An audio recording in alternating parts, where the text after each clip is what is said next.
Do you do this to create a color palette? It is wrong.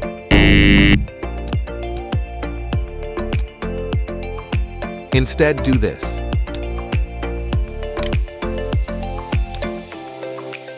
In the Filter tab, find and click on the Pixelate option. After that, select the Mosaic option. You can adjust the value as needed for your picture. For my picture, a value of 150 works well. That's all.